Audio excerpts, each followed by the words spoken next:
Playoff weekend. Been waiting all week for Sunday afternoon, and it is not Sunday afternoon. So we still have to wait a little bit more, but that's okay. The Green Bay Packers will take on the Seattle Seahawks, an old nemesis this weekend at Lambeau Field, 5:40 Central Time at Lambeau against Seattle. And that's really repetitive and really bad, but we're going to run with it. I'm your host. I'm fired the hell up. I'm Jacob Westendorf. I am ready for this game, and I am joined, of course, as always, All by wise. all wise by Jason Perone. Jason, welcome back. How we feeling? Packers Seahawks. Any negative thoughts yet?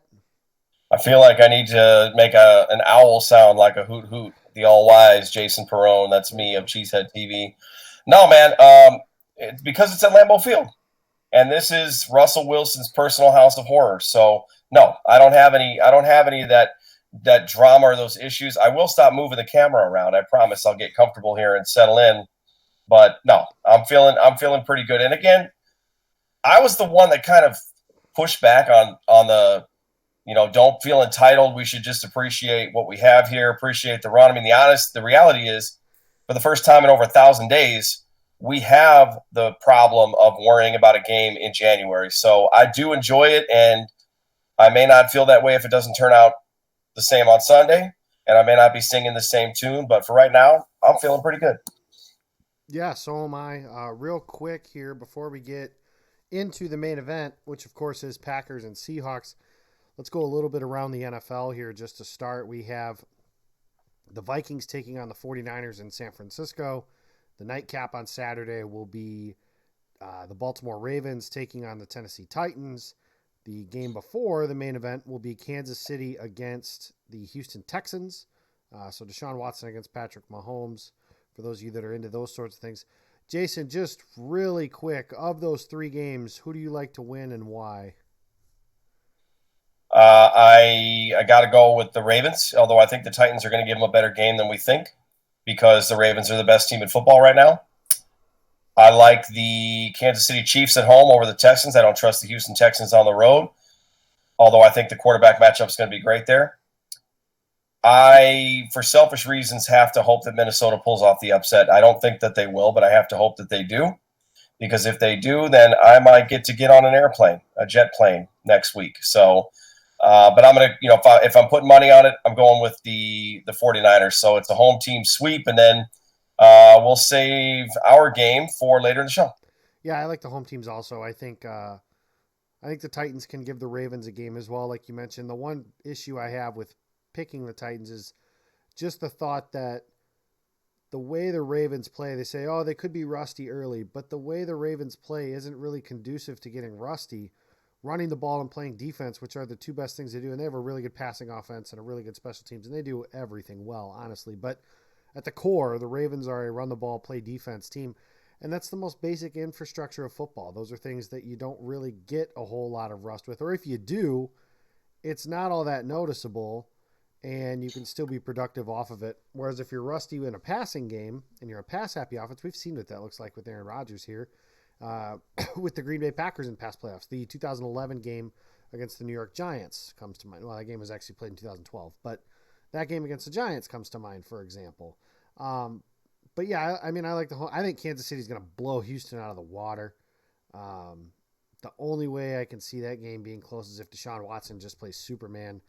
And I think the Vikings will stay competitive with the 49ers tomorrow afternoon, but ultimately I think the Niners pull away late to kind of make the game look like it wasn't as close as me, or it was closer than the final score would indicate. But then that all leads into, Jason, like you said, for the first time in 1,000 days, the Green Bay Packers will have a playoff game of any kind, really, Um, and a home playoff game to be sure here against the Seattle Seahawks, an old nemesis. The last time the Seattle Seahawks came to Lambeau Field in the playoffs was the Snow Globe, the Ryan Grant game, as I like to call it. Packers fall behind 14 to nothing early. They end up winning 42 to 20. They score in six consecutive possessions. The time before that at Lambeau Field, of course, Matt Hasselbeck, we want the ball and we're going to score. And to Hasselbeck's credit, he was part of the scoring play, but that's he right. he threw the ball to the wrong team. That was think he forgot he wasn't still on the Packers when he said that. That could have been. I'm not sure. And then the two teams have never played a playoff game outside of those two that I Right. can remember. So there's Correct. no need to rehash anything else. The last time these two teams met was last season on the road. Green Bay went to Seattle. They led 14-3 early. They ended up losing that football game. And it was really a game Mike McCarthy drew a lot of criticism afterwards because on 4th and 2 they punted instead of going for it, keeping the ball. Seattle ran the ball down the Packers' throat, ran out the clock. The last time Seattle came to Lambeau Field was opening day in 2017, and the Packers won 17-9. So not a lot of, the history, all that stuff, I think you could throw all that crap out the window because I really do think these are two completely different teams. I think it's a little strange, the reputation-based analysis that has taken place here. I think a lot of the stuff that goes into what people think about this game are really based on what these teams used to be and maybe not what they necessarily are at this point. But let's look real quick, Jason, at the injury report. One name stands out very largely for Green Bay, and that is Kenny Clark. Kenny Clark questionable with a back injury. Backs are no joke. They're even less of a joke for men that are a little bit larger, and Kenny Clark is a large human, for those that have not noticed. You anticipate that he'll play, but the fact that he's on the injury report at all is a little bit of a concern because this is a guy who he can really tilt the scales in the favor of Green Bay. And if you want to look at, other than Aaron Rodgers, and that's still true, Kenny Clark, you can argue, is the most important player on the Green Bay Packers because the guys behind him, if knock on wood, if Zadarius Smith were to get hurt, then Kyler Fackrell is a serviceable player. Rashawn Gary is a talented rookie. Behind Kenny Clark, it gets a little scary on that defensive line. So not having him out there could potentially be a really big blow. And then you look on the Seattle side of things, Jason, they have one starting offensive lineman, Mike Iupati, probably not going to play. They have a starter and a backup at left tackle. George Fant and Dwayne Brown may or may not play. Their game time decisions. How big of a possible advantage is it? Green Bay has an advantage on the front regardless if those guys play or not. How big of an advantage do the Packers have if those guys can't go? Well, they should. They should have an advantage. They have it to begin with, but they should have even more of an advantage. But we've also seen the Packers have some favorable matchups on paper that they weren't necessarily able to take full advantage of in those particular games. I think, and again, I don't know how Oakland ended the season protecting Derek Carr, but the Packers had a backup. I think their backup right tackle was in, and the Smith brothers were quiet that day. Although the Packers took care of business offensively, they were, off the chain. And I think that was the game that Aaron Rodgers had a perfect passer rating. So the offense took care of business there, and the defense didn't need to be otherworldly. But you want defense. This is when it does matter. There was, Jake, I'm sure you heard it. There was a Pro Football Focus guy that went on a show and did an interview. And he literally said out loud, defense doesn't matter right now at this time of year. And listen, it's an offensive NFL and all the cliches and all that crap. Defense absolutely matters in the playoffs. So, I think that Zadarius Smith and Preston Smith are coming ready to play. These guys have been a phenomenal add. I think we've mentioned it before, and I'm excited because it's the playoffs, and so I'm repeating myself a bit here. But the Packers end up signing Preston and Zadarius Smith this year after not getting Khalil Mack last year. They didn't have to give up their 2 first-round draft picks to get the Smith brothers. In fact, they gained an extra first-round pick from their savvy GM who gained an extra first-rounder 2 seasons ago and then turned that into 2 picks this year. And Zadarius and Preston Smith far outperformed Khalil Mack this year. And by the way, Khalil Mack is not playing in a game this weekend. So these guys are ready to do some work. I think they would have done work whether the Seattle offensive line was there in total or not.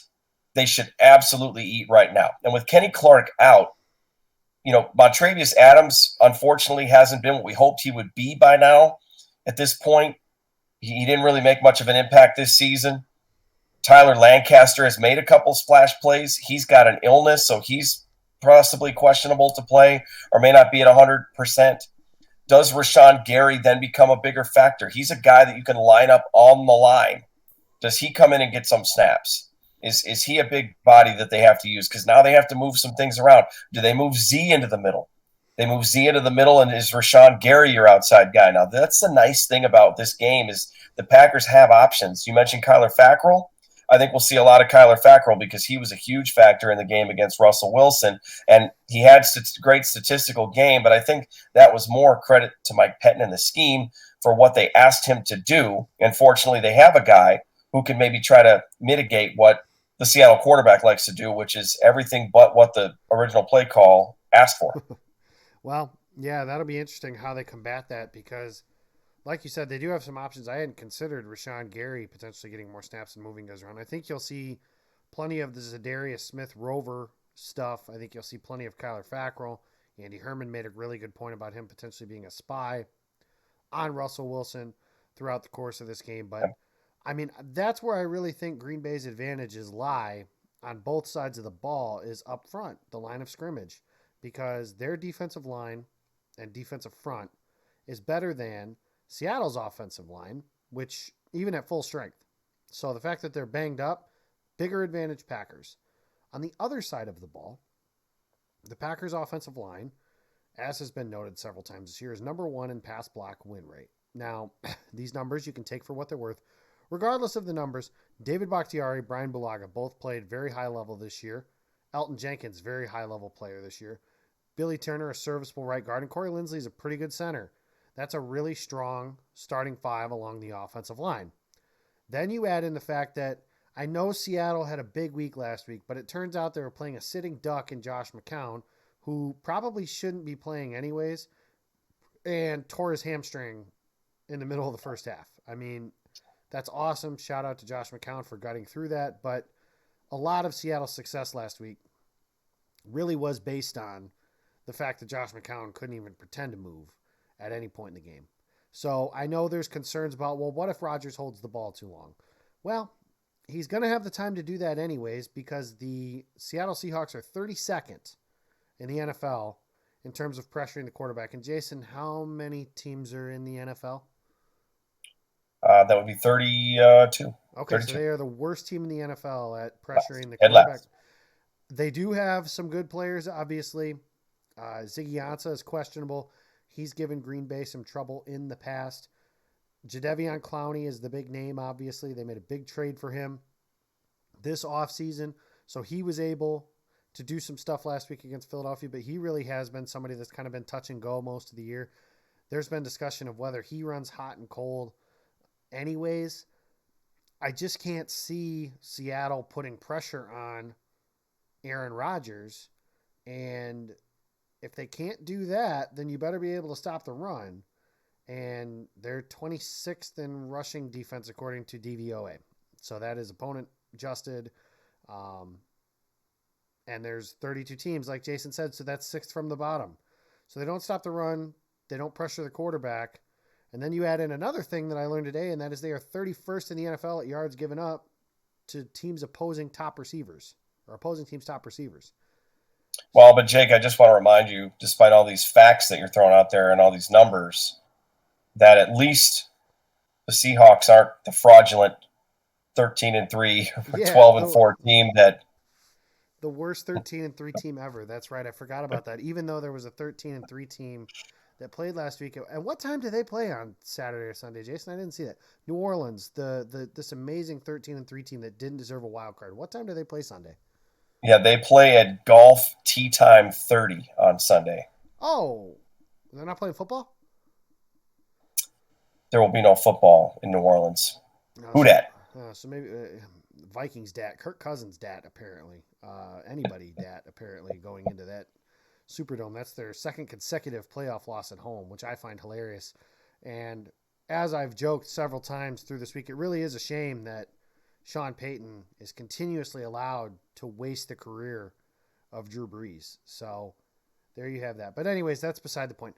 So Seattle, if you take Green Bay's best offensive players, Aaron Rodgers, can't pressure him. They're 32 at that. Aaron Jones can't stop the run. They're 26th at that. Bad at covering number one wide receivers. That's Devontae Adams. And then you add in that they're not very good at stopping running backs in the passing game either. That bodes well for Green Bay. All of Green Bay's best players are accounted for here in multiple different spots. Jason, you're the cynic of the group here. How does Seattle match up? Somebody tell me why this game is going to be close. It'll be close because Seattle's games have all been close this year. I don't care. And it's the playoffs. Well, I get that, but I'm just saying it's the playoffs. I'm not saying that they're going to win, but it's the playoffs. They have a lot of players who've got some playoff experience. Their coaching staff has been here before, so something is going to nullify something else. Now, do I think that Green Bay is going to have a hard time exploiting all of those weaknesses on the Seattle side? No. This is a new era. It's a new team. The Packers are going to do something good, probably a lot of things good on Sunday against Seattle, and they're going to have success in all these different areas, and they're going to get some pressure on Wilson. They're going to get some production out of the run game. Aaron Rodgers is going to find some good short throws. He's going to hit them. His accuracy is going to be there. And then there's going to be moments where they're going to look bad and they're not going to look great, because guess what? It's the playoffs. Every team is pulling out all the stops and doing everything they can to try to trick the other team, steal a possession here or there. Absolutely expect a trick play. And I'll tell you one thing right now. Special teams coach for the Packers, Sean Menenga, said he showed his team a bunch of video of Seattle running trick plays on special teams in the past. He even showed one from some game I'd never heard of before or seen. Great. That's awesome. You better not get tricked, and you better not give up a stupid trick play, because if you're looking forward and you know it's coming, then you better be prepared. And if there's any team that's going to try some sort of BS-ery or some kind of absolute chicanery on the field, now that the New England Patriots are out of the playoffs, Pete Carroll is the new that guy, and it's the Seattle Seahawks. So that's why I think the game will be close. Again, I didn't say Seattle would win. That's why I think it will be close. Well, and when I say how does Seattle match up, here's the one thing that I have tried to keep in mind all week, and that is there are certain players that tilt the field in the direction of their team. The Packers have one. His name is Aaron Rodgers. The Seattle Seahawks have one also. His name is Russell Wilson. And there is a path to victory for them, and it involves him. Very much so involves him playing very, very well and making big plays down the field, making plays with his legs, all those kinds of things.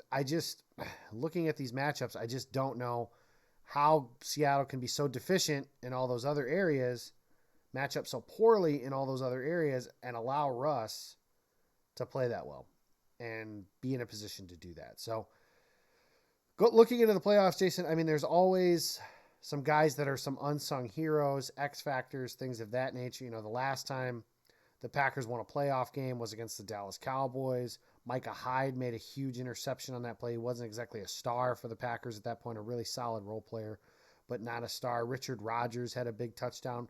Who are some guys on the offense and defensive side of the ball that you're looking at as saying, like, these are guys that maybe we're not talking about right now, but by the end of the game, you're going to say, like, damn, that guy made a difference in this game, and I don't think we really talked about him all that much. So I thought about this earlier today, and I don't know that there's going to necessarily be one, but that doesn't mean someone's not going to step up. If you're specifically talking about a role player, somebody who we're not talking about, the only thing I can say that we haven't actually said is the name Allen Lazard. I mean, we've talked about him plenty, and he's very much a topic of conversation in Green Bay. We haven't mentioned him yet on this show, so I guess technically I expect Allen Lazard to have a big role. I think Jimmy Graham is a player that the Packers are going to try to feature and get involved. I would love to see Jay Sternberger finally catch a football in the regular season, get his first reception in the NFL, and have it be a huge pass that he catches in the playoffs. If it's in the end zone, even better. I don't necessarily know if that's going to happen. He doesn't seem to work his way into the offense, and now I don't see why they would put him out there now in playoff time. I think what got you here is what's going to help you in the playoffs. I don't think the magic bullet's going to come out of nowhere. I don't expect a big Jarrett Bush in the Super Bowl moment from anybody this week. I think it's going to come down to Aaron Rodgers, Aaron Jones, Devontae Adams, maybe throw Jamal Williams in there. Maybe if Danny Vitale's able to play, he's got a knee. He was ill. He's listed as questionable, but maybe Vitale finally catches a wheel route this week. That's about the best that I got, because I really do think, especially with the Packers winning ugly this year, then all the players that got them there and the guys, the horses that put them this far are the ones that are going to also get them through the playoffs. So I don't really know that anybody's going to emerge that's going to really surprise us, but what shouldn't surprise us is who does do well.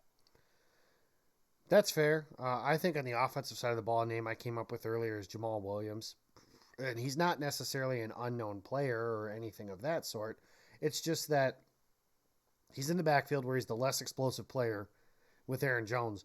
But the forecast that is set for Sunday, which can vary, but that wintry mix, cold weather elements, that stuff Jamal Williams has thrived in. That one cut downhill runner. Obviously, Aaron Jones is good in that weather too, but the passing game ability with these running backs against the Seattle defense that doesn't do that well with them, I think you could see a lot of stuff with Aaron Jones, Jamal Williams, Tyler Ervin, and stuff on the field. But I think that Williams is a guy that Matt LaFleur very clearly likes, very clearly trusts, and I think Green Bay is going to have some opportunities in this run game to just kind of ram the ball down Seattle's throat. And Jamal Williams is definitely capable of doing those sorts of things. So on the offensive side of the ball, that is definitely one of my X factors, as somebody that we could talk about. And then I mentioned Tyler Ervin. I guess it's not defense, but special teams. You know, I was kind of joking earlier today is that when they signed Tyler Ervin, I would have just settled for competent. Can he catch a fair catch? If there's 5 yards in front of him, can he get the 5 yards? And he's been more than that. He's made a couple decent returns. He had a good kickoff return, some good punt returns. Special teams can flip a game. We've seen that. There was a playoff game that never happened in 2015 that we can talk about, but never talk about because we're never talking about it, and it never happened. And rule number 1 is you don't talk about it, and rule number 2 is you don't talk about it. So we're not going to talk about it, but there was a special teams play before the special teams play that completely flipped that game. And I think that that's something that Green Bay could have this week too, is that Tyler Ervin could make a play for them in the return game to really tip the scales in their favor. Okay, Jason, let's look at it this way. Green Bay, if they win on Sunday, who at the end of the day are you saying, man, that guy was their best player? Who is the guy that has to be that guy? Aaron Rodgers. Aaron Rodgers has to be the guy. And he's got to be the man that leads the offense and puts the points on the board. I don't think the defense or the special teams are necessarily going to be that. And to your point, and it's a valid point. Remember? Right. Oh, well, if defense doesn't matter, then that means there is no defense, which is great because Aaron Rodgers does really well. Why don't we just have him try to throw one in the net, and let's just make it a skills competition and see between he and Russell Wilson who can hit the net downfield. I'll tell you this right now. It ain't going to be Russell Wilson. No. But it's gonna be Aaron Rodgers, and I don't mean to sound cliche and boring and lazy here, but that's it. You know, it's an offensive league, and that's how you score points. I think the Packers are going to fall somewhere in the mid-20s in terms of points in this game. It ain't going to happen without Aaron Rodgers doing something. Okay, I don't see, as bad as Seattle has been against the run, I don't see Aaron Jones having another Dallas Cowboys type game. Mike McCarthy's brand new team, Dallas Cowboys type game. I don't see it. So I think it's going to come down to the quarterback and Aaron Rodgers. And that's, again, it's not an exciting answer, but being able to spread the ball around, you know, maybe another guy that we could look at that could become a big factor here. Do we finally see some production just in the nick of time and better late than never from 83, Marquez Valdez-Scantling or Jake Kumaro, because the Seattle defense fell asleep on them and focused all their attention on Devontae Adams? We'll find out. You know, they've got some savvy guys in the secondary, but I think it's going to come down to Aaron Rodgers. If you want to talk sneaky, though, you know, the offensive line's got to keep him clean, and they've got to give him time to throw.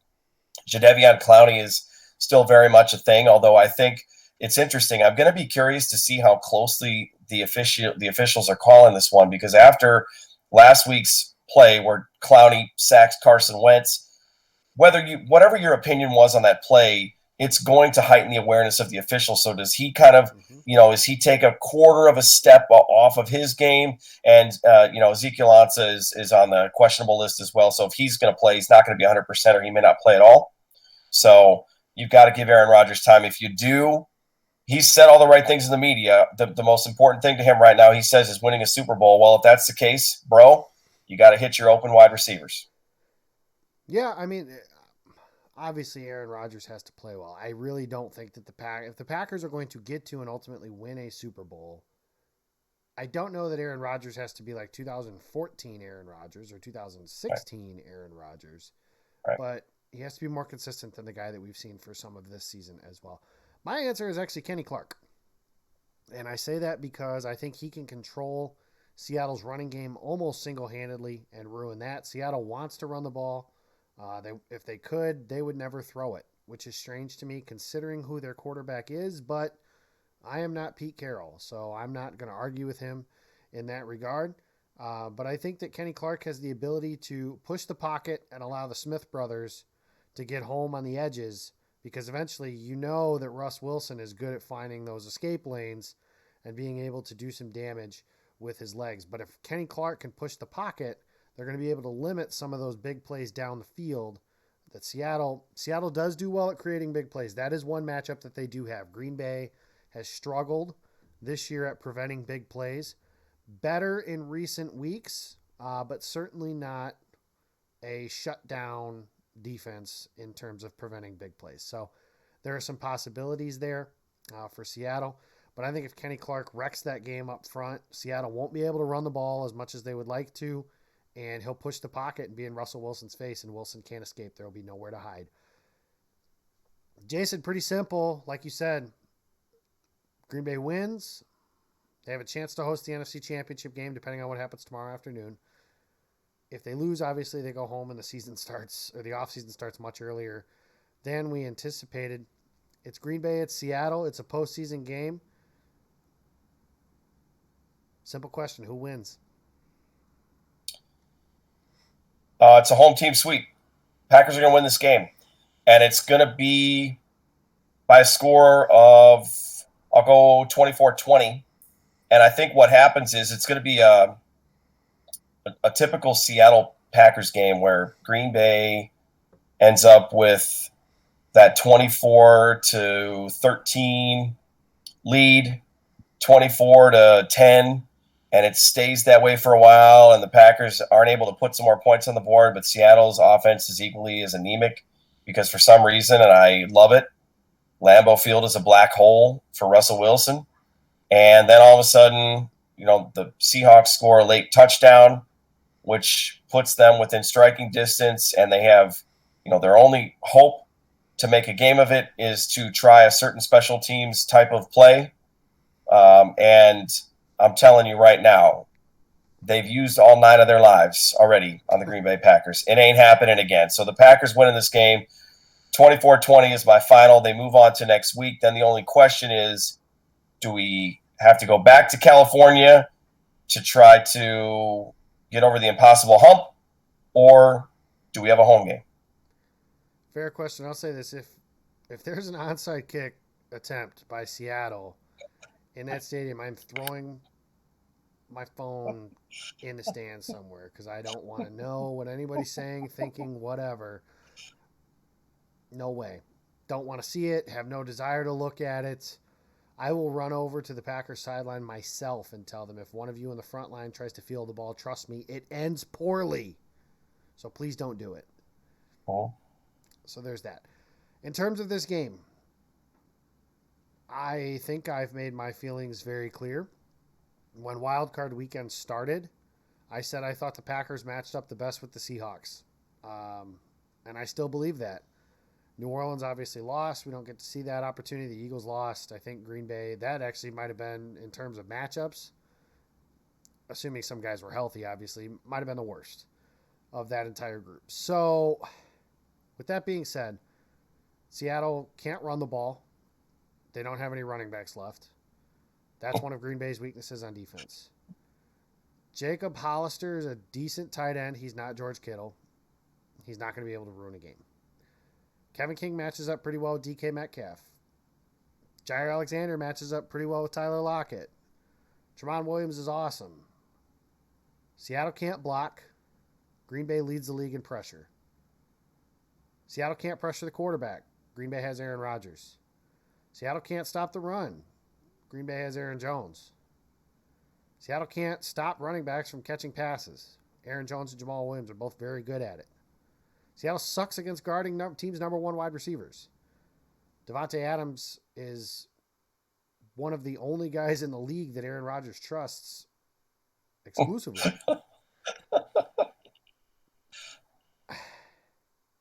I shouldn't be as confident as I am because I've had no feel for this team the entire year.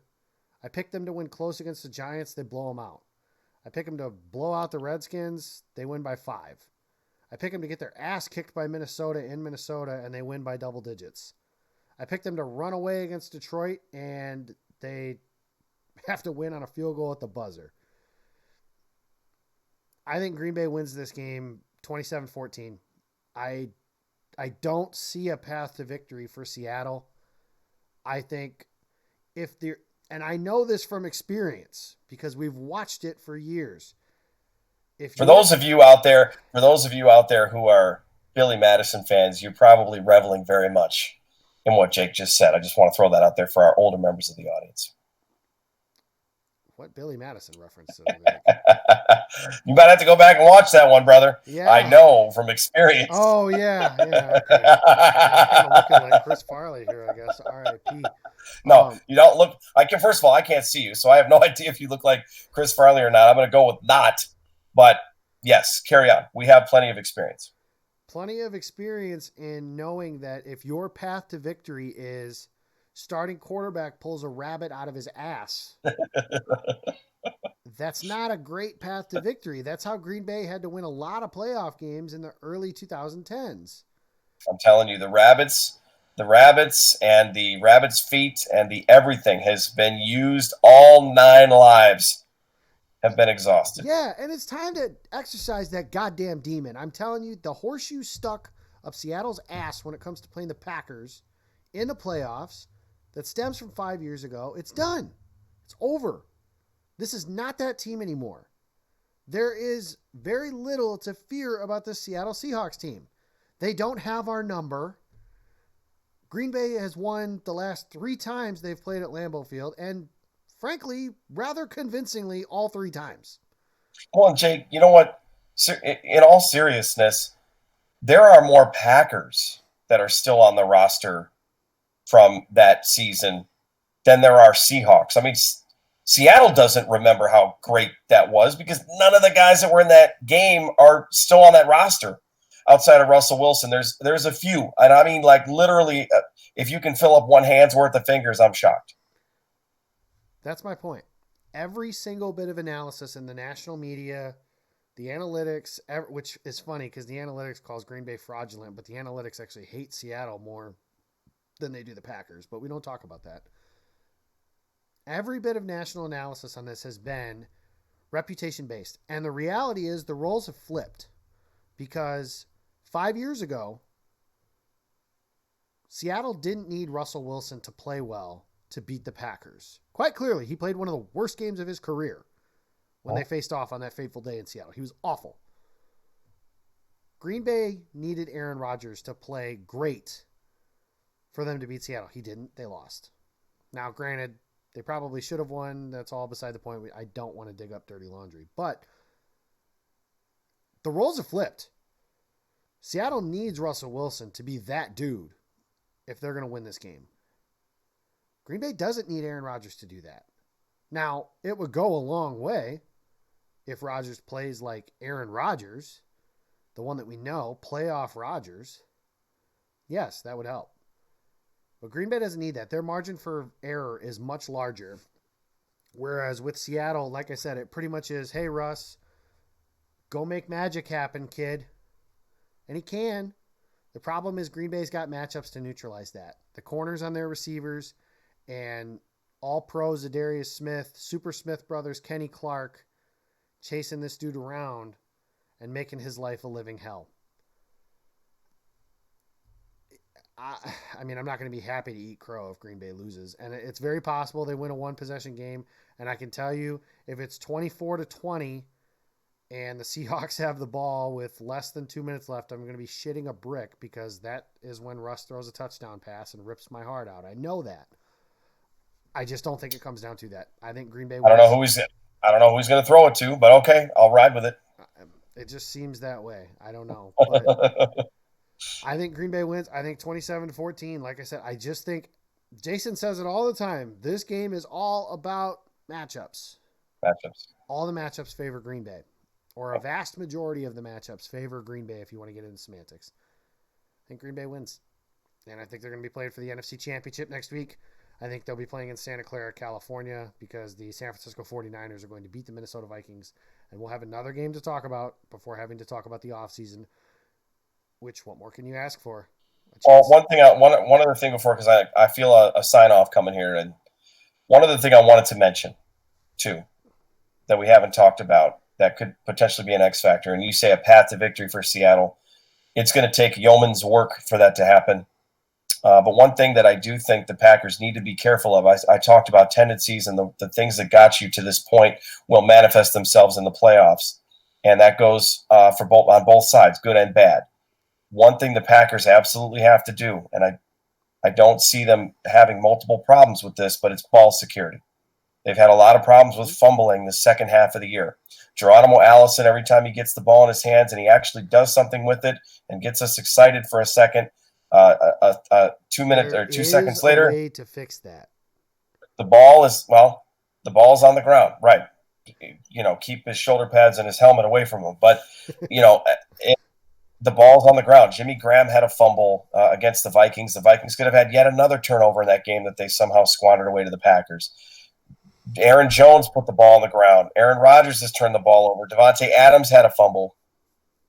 Seattle understands if they're going to win this game, they're going to have to do something very unique and out of the ordinary. They're going to have to catch lightning in a bottle. How do you do that? You punch at the ball and you do everything you can, even though you can't stop the ball from being completed because you suck. You Charles Tillman, you Peanut Tillman the ball every single time you can, and eventually one is going to pop loose. And all it takes is a turnover at the wrong time of a one-possession game, like you said, Jake. And the story could be very different, and the script could be very flipped. So the Packers, in a game where they are at home, and yes, it's an advantage. The crowd's going to be there. They're going to be loud. Seahawks fans don't travel well because there aren't any.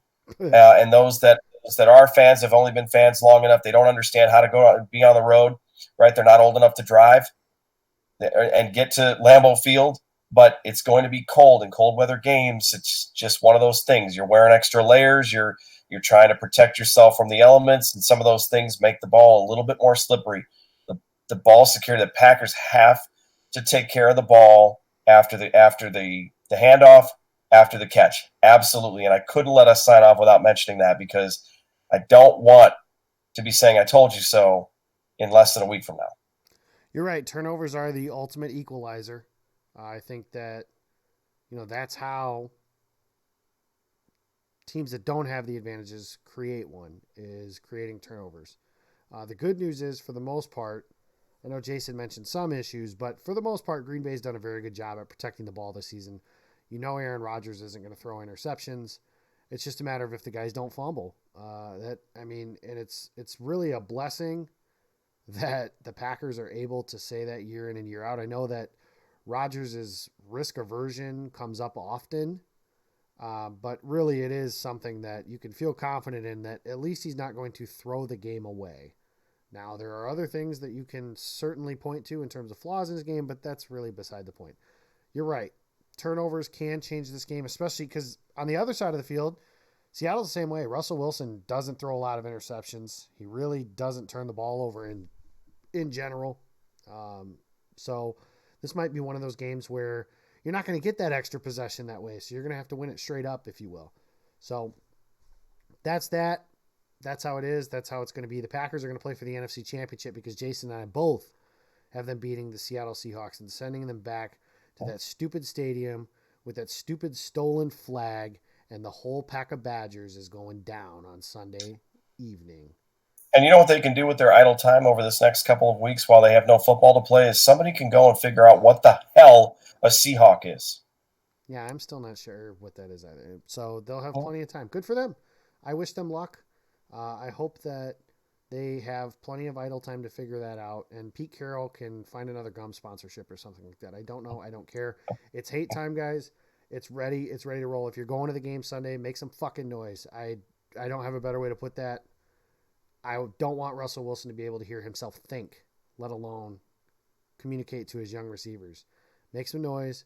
Be loud. Be rambunctious, because you got to make that noise and give us a home field advantage. That's what it's there for. That's what it's been. And it's been great this year. Jason, you and I can vouch. The Carolina game was very good. I was at the Bears game and I was at the Raiders game. All three of those games, the Packers had a decided home field advantage. That's something you haven't been able to say in recent years. Well, what we also failed to mention, too, is that the Packers have a 12th guy. It's not the crowd. But the Packers have a 12th guy who's going to be in the house on Sunday. His name is Al Harris, and he is going to be there. And the ghost of Al Harris is not kind to the Seattle Seahawks. So if you do nothing else, make some noise for your hero of the 2003 wildcard playoffs, number 31, Al Harris. There you have it. Ghost of Al Harris is there, and he's there in Russell Wilson's version of hell. It's go time. Time is up. Time is over. Thanks for listening, guys. Check us out on YouTube. Check us out on Twitter at Packer Pulse, at Jason Perone, at Jacob Westendorf. We'll be ready. Packers Seahawks Sunday, 5:40 Central Time. Win and you play for a chance to go to the Super Bowl. What more can you ask for? Thank you guys for listening this week and every week. And of course, as always, 100% of the time, go Pack, go.